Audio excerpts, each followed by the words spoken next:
Welcome to the Insurance Marketing Organization podcast, where financial services marketing expert Seth Green interviews IMO experts, executives, and top producers to share can't-miss tips on how they successfully manage their IMOs, grow their businesses, create great relationships, and influence the industry. And now, here's your host, Seth Green. Welcome to the podcast. This is your host, Seth Green. Today I've got the good fortune to be here with Stevyn, an exercise physiologist and certified wellness coach, as well as the daughter of a successful financial advisor. She is the founder and CEO of Grow Wellthy, where she helps financial professionals treat their health like a valuable asset so that they can retire wealthy. Her new book on health and wealth of advisors will be coming out early next year. Stevyn, thanks so much for joining us. Thank you for having me. Excited to be here. All right, so let's go back in time a little bit. How did you grew up as the daughter of a financial advisor? How did that kind of inform where you ended up? Well, it all started in 1982. So this was my dad was with Edward Jones. This is years ago, obviously, when he was advisor number 700 and something. And now there's over 20,000. I grew up in that household and I worked in his office in the summers through college. I met his colleagues. We go on these advisor trips, like award trips, and I'd meet all of his colleagues. And it had a massive impact on me as an athlete, seeing the financial side of preparing for your future and understanding that people don't always get to use what they save, what they prepare for, and they would get sick. This is his clients. This is even his colleagues. They would get sick. Maybe they would die prematurely.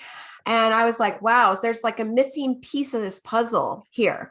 And so when my dad said, hey, I think you'd be good in this career. Do you want to join me? I was like, no, there's something that's not sitting right with me. I need to go out and do the health side of things. So I became an exercise physiologist and went around the world, launching programs, cardiac rehab. I did it all for 20 years and came full circle back to this group of people and was like, wow, I think I can help because there are some parallels between health and wealth that I don't think people are paying attention to here.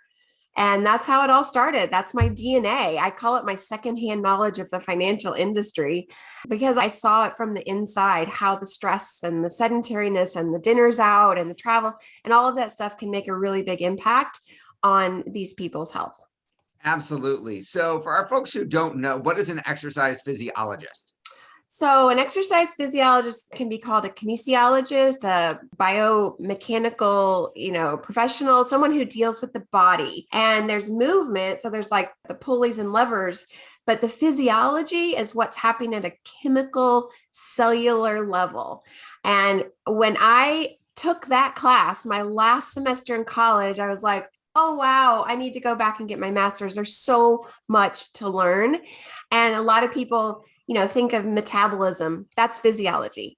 They think of fat loss or fat gain, that's physiology. Energy levels, that's physiology. So I work with all of those things. All right. And then you mentioned the dinners out and the stress. How did your program kind of evolve? Because you took what you knew from growing up in the industry, you took from what you learned on the exercise physiology side, as well as some other disciplines. How did that kind of evolve? Well, I didn't really realize that was going to happen until probably 5 years ago, I would say. And I was living in Australia and I had this aha punch in the gut moment where I realized that almost everything I had been teaching and learning was wrong. And the fitness industry was driving people in the wrong direction for health protection. When I got into this industry, 18% of the population was taking care of their health. 18%, that's it. 20 years later, it's still 18%. The dial has not moved at all, and people are sicker than ever. So I felt like I was really contributing to the problem. And part of that aha moment was I was living in Australia, and the stress had been lifted off my shoulders there because they really live a no worries lifestyle. At least they did, maybe not so much now with everything going on. However, I almost died. So I was in the hospital, I got septic, I had to have an emergency life-saving surgery. When I came out of the hospital, my gut biome was completely different. My hormone production was completely different. My body was a different body. And I started gaining weight. And then the stress started coming on with moving back to the States and all these different things. And I was like, wait a minute, I'm supposed to know what to do here. Everything that I have been taught is not working anymore because of this like perfect storm. And then I started looking at people like my dad in that financial industry. I was like, they're living in this for their whole career, this storm of, toxic cocktail for disease, essentially. And so I went back to the research and I started looking at how can you get in flow with your physiology as opposed to like trying to battle your physiology. It shouldn't ever be that way. And what I found out is that it's so much easier than I ever expected, because you can just implement a few tweaks, a few changes in your routine without going to the gym, and you can actually get into weight maintenance that's really healthy and sustainable and on autopilot. And when I discovered that, I created the Wealth Academy. And I send people through. We do kind of like what a financial advisor does. We do an assessment. So we look at risk, we look at assets and liabilities, we create a balance sheet, and then we go through and we figure out the best track for you to be on that's easy, that works, because it should be fun, it should be easy. And then we go through coaching and implementing that for 6 or 12 months. And the result is people losing 50 pounds without setting foot in the gym. And it's so crazy. So I joke and say, I'm the exercise physiologist who doesn't prescribe exercise. Okay, so I love that. So you talked about how only 18% of our industry is actively working on their health. So tell me a little bit about why you think that is. What is the problem? Why are we as financial advisors or insurance agents, why are we neglecting our most important asset? Yeah, it's a great question. And when I ask advisors that, I'm doing tons of research for my book right now to find out what the thought processes are on that. And so many people start the career in finance and say, I have to hustle. I have to get my book of business. In 5 years, I'll focus on me. And then it becomes 10 years. And then they've been in the industry 15, 20 years, couple decades, and they look down and they look at what they used to be and they're like, uh-oh, I've traded one for the other. And that's really, it's almost taking your health for taking advantage of it, like that it's always going to be there for you. And it's not. We know for a fact that when you hit age 40, there's a big dip. When you hit age 65, there's another big dip. So that's the window between 40 and 65. If you haven't done anything, you better wake up and do something about it, because that's going to predict your next 8,000 days, which is the average retirement for people in the United States, at least. So I think the concept that they don't really understand, because a lot of people in finance think of insurance numbers. How long is this person going to probably live, right? And they want to plan for that number to get them to the end of that life. What they don't ask is the really important question is, how long is that person going to live well? Because there's a discrepancy. There's a difference between how long you live well and how long you live. And that you want that to really be as short as possible. And so people are looking at statistics about numbers of life expectancy, and these advisors are not taking into account for their own lives and the lives of their clients what that health span is going to look like, because that predicts a very different portfolio of what you're going to actually need to either play or take care of your illness and your happiness as well. And another interesting stat is that I think it was 2 years ago, there was a study done, 81% of these, they weren't advisors, but they were retirees. And they said 81% said that health was the number one ingredient for a successful, happy retirement. And if that's true, and we're putting all of this time and effort into finance, which is important, it's a really strong second place, along with relationships, but they're kind of missing half of the equation. These advisors are, not only for their own lives, but for their actual ability to counsel and to direct where their clients are headed. It makes them more authentic when they're thinking about these things. You are absolutely right. So what have you found in terms of the receptivity to the program? How has it been received? How have financial advisors kind of reacted? It's aha moments. Oh, wow. I never thought of it in that light. That makes so much more sense, because so many people think of their health as a to-do, and they think of it as a punishment. Like, oh, I have to go sweat and lift heavy things and not eat what I want to eat. And all of this, it's just such a negative. But when we reframe it and say, no, you already have the skills. you have the financial skills and we're going to take those, transfer them to your health, and then it's going to improve this. And we're going to make it fun. We're going to make it easy. We're going to make it something that you're going to see results without doing that much. It really is like, I had no idea that it would be like this. And one of my recent clients, he's like, I've lost 50 pounds and he's 58. Nothing else has ever worked for him. He's tried everything since he was very young, and the weight just keeps going up until this mindset shift. And I think that's probably the biggest thing. I can prescribe nutrition all day long, and I can prescribe an exercise program all day long.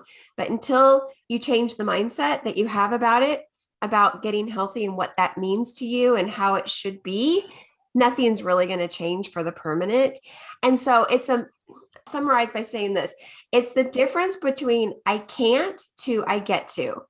So instead of saying, take these things out of your diet, we want to add these things to your diet. I don't care if you keep those other things, keep them, whatever. Eventually you'll feel so good that those things kind of naturally crowd their way out, and really healthy things start to snowball in the direction of health. And it's really interesting because it doesn't take a big change. Imagine you've got two people, and I'm showing you here on the screen, but imagine you've got two people and one of them slowly declines over the next 10 years. Nothing big, just a slow slide. And then the other person slowly improves over 10 years. The difference, the discrepancy between the two 10 years in the future is massive, even though the changes that each one made weren't that big of a deal. Wow. And it's the same thing that we tell our clients in terms of investing, right? You're not going to get rich overnight. Our job is to make sure you don't go poor. But if we're putting money away, if we're dollar cost averaging, if we're doing rebalancing, if we're doing all of those things, it might not look like much in 1 year, but it adds up and it compounds over time. So you've almost got compound interest on your health. Exactly. So you mentioned that advisor had tried other things. Why do you think that all those other programs, diets, Jenny Craig, Nutrisystem, whatever it is, why do you think those fail and yours actually works? What are some of the differences? Why does yours work better? The differences are that all of those programs have rules. They have things that you can do and can't do. And then you feel like you either failed or you succeeded. And it's always a judgment on yourself. The basis of what I teach has to do with awareness and curiosity. Those two things. What are you doing? And then what would it feel like if I tried this or this or this? I say it's kind of like trying on pants. Try these on. Do they fit? Do they feel good? Not quite right. Okay, discard those. Try on these pants. How does that feel and fit?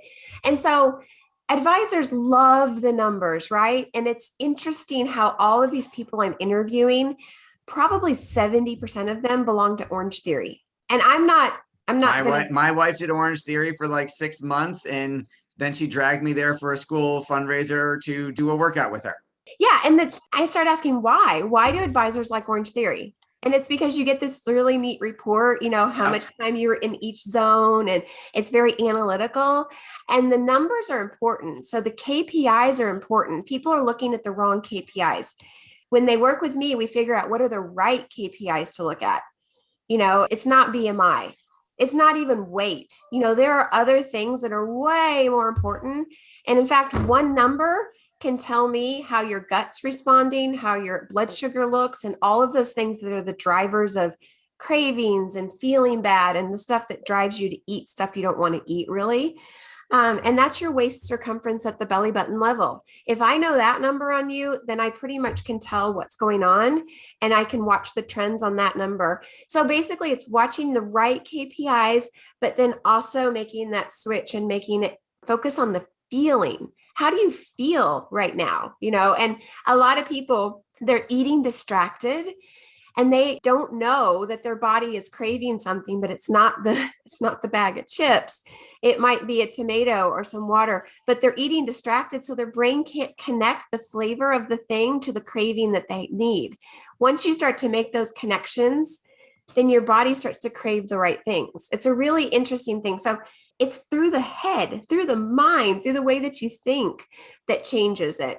It's not the right program or, making the right decisions all the time. It's about becoming your own coach, being able to figure out when there's something wrong, that we need to change, or being curious about what it would be like if we did something different. And all of that sounds super simple, but it's a process to get those changes in the way you think. Absolutely. It sounds absolutely incredible. Obviously, you've gotten fantastic results for the advisors who are part of it. How can our viewers and our listeners learn more? Where can they go? Where do we send them?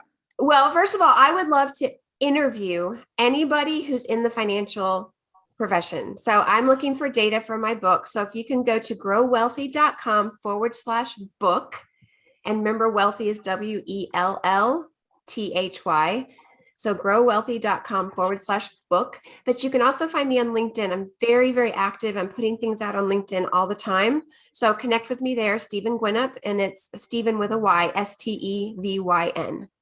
Awesome. Well, this has been Seth Green with StevynGuinnip. Stevyn, thank you so much for joining us. Thank you so much. Thanks everybody for watching or listening, and we'll talk to you next time.